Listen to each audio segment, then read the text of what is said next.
I'm Garima from Shining Armor, and today we're going to discuss about soft skills. So what is the difference between hard skills and soft skills, why soft skills are important, and what an employer looks for in a human being when they come to recruit the candidate. So let's begin.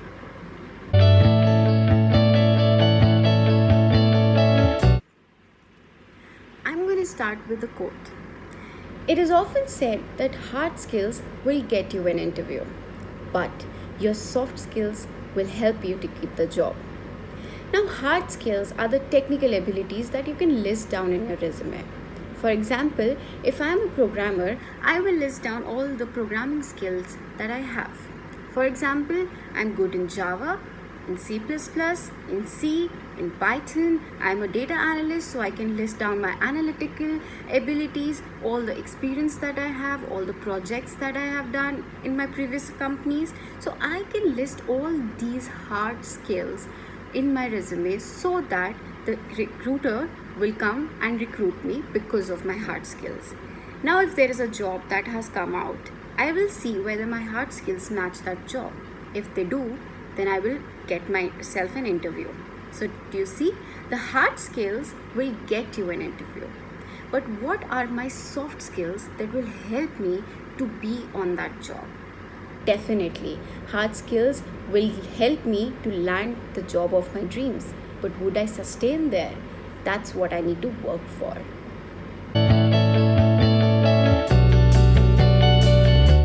Now, the hard skills that I have. I might be learning those skills throughout my studying time, like starting from schooling, then college I might be specializing in something, and then in masters, and then on the job that I have with experience. But can I learn soft skills? No, because soft skills are a person's attributes. It's how a person behaves, be it a person is a leader, a manager, or as simple as a programmer.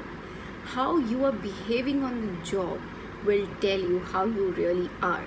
So there are some soft skills that a person should have, and we're going to discuss that.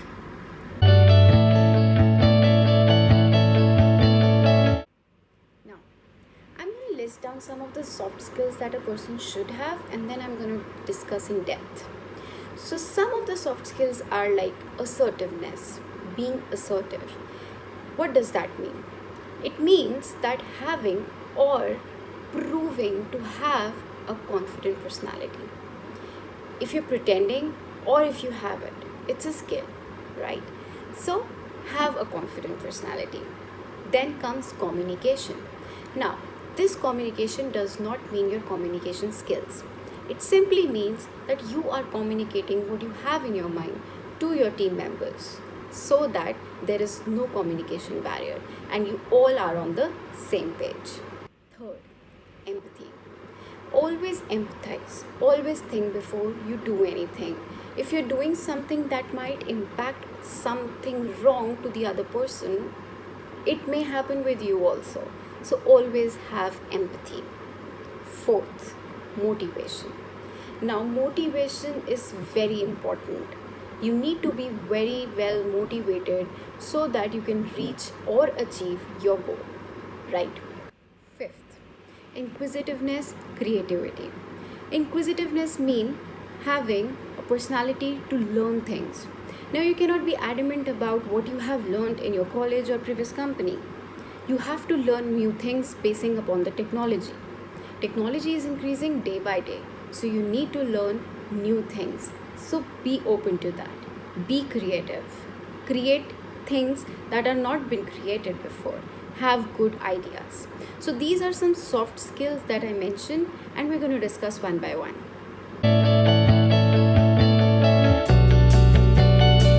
Now let's discuss the first soft skill, communication.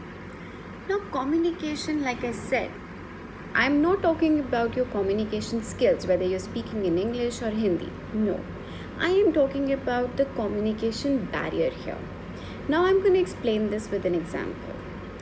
If I'm an application manager and I am handling a team of 6 people, now I want my application in a certain way.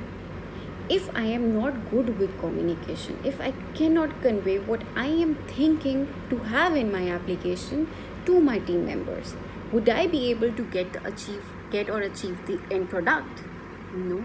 So I need to communicate what I have in my mind to my teammates so that we all are on the same page, so that the coders in my team, the analysts in my team are helping each other to achieve a common goal. That's what communication means. You need to be very well versed and articulate what you have in your mind in words so that there is no communication barrier, there is no misunderstanding, and this will definitely help you to keep the job.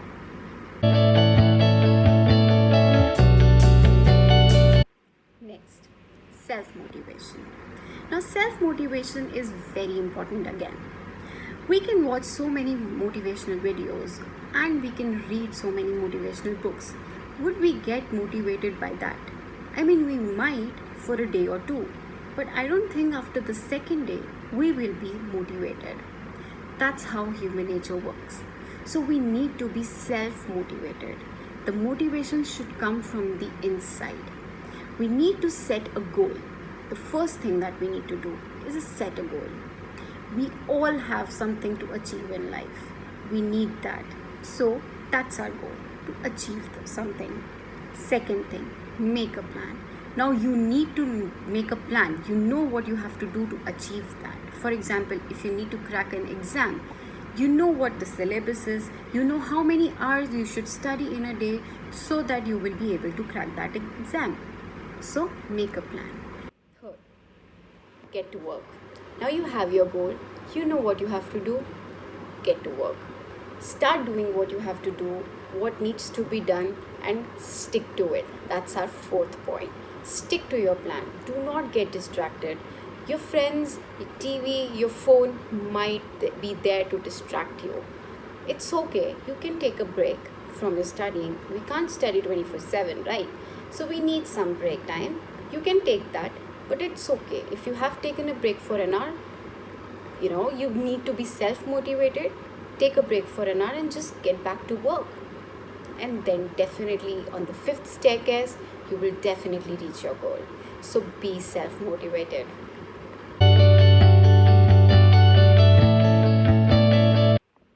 Now, the third soft skill, leadership. Now we have done communication, we have done self motivation, now comes to the leadership. So we are going up the ladder. If a person is good with communication and if he is self motivated, he can definitely be a leader, right? What do we find in a leader? We find support, we find trust, we find motivation, we find empathy. So these are some soft skills a leader should have in order to be a leader. We always reach out to our leader whenever we have any problem. So a leader should have empathy in him so that he can empathize his teammates. It's okay. Everyone make mistakes. If your team member or even a leader can make a mistake. If anybody is making a mistake, take responsibility for that and then learn from your mistakes. That's what a leader has to be. Remember, a leader will always make quick and effective decisions. Why? Because of the experience that a leader has in his previous companies, maybe, or in his life. So he will have good problem solving and managing skills. That's what a soft skill is in a leadership.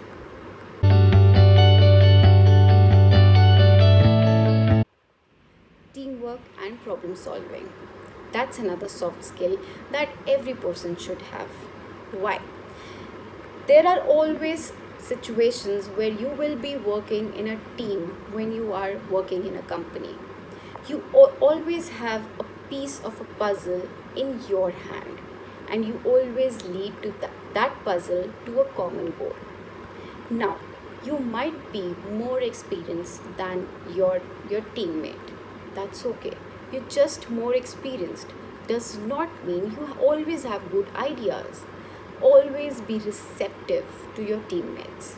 because they might have some good ideas or maybe better ideas than you have. Always have that quality in you. A team always have a team spirit.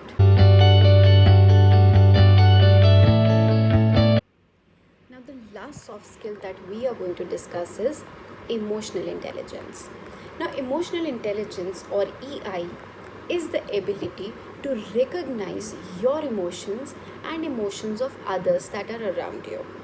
It has five key elements: self awareness, self management, motivation, empathy, and social skill.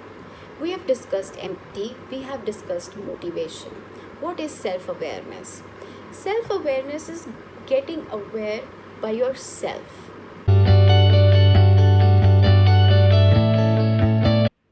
Now you know yourself better than anyone. You know when you get angry. You know when you get happy. You know your impact on others. If you say something to someone, maybe your teammate, in front of 10 people, he will be so embarrassed and he will not like you. You will not want that either. So be aware of your emotions. Be aware how your presence is impacting the other person. That's what self awareness means. Self management. Now, self management means managing your emotions. You know what makes you angry. If someone is doing something, for example, if the person sitting next to you is biting his nails and it is just irritating, right? So instead of lashing on him, just stand up and go. That's how you're managing your emotions, which is very important at a workplace.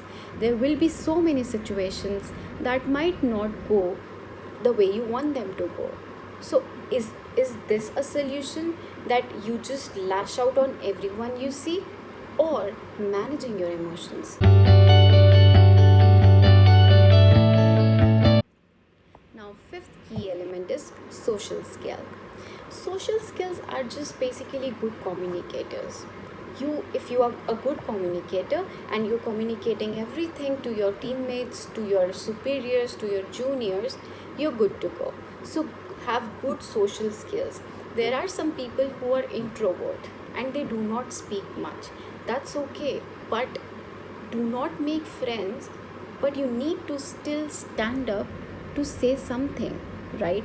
If you are an introvert and something bad is happening to you, you cannot just let that in. You have to let that out. All the negativities inside you are gonna happen.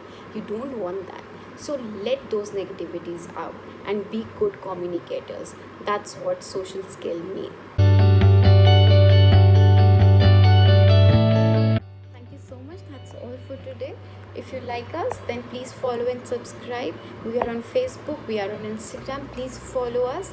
And for more sessions, you can contact shiningarmor.ag. That's our Gmail ID.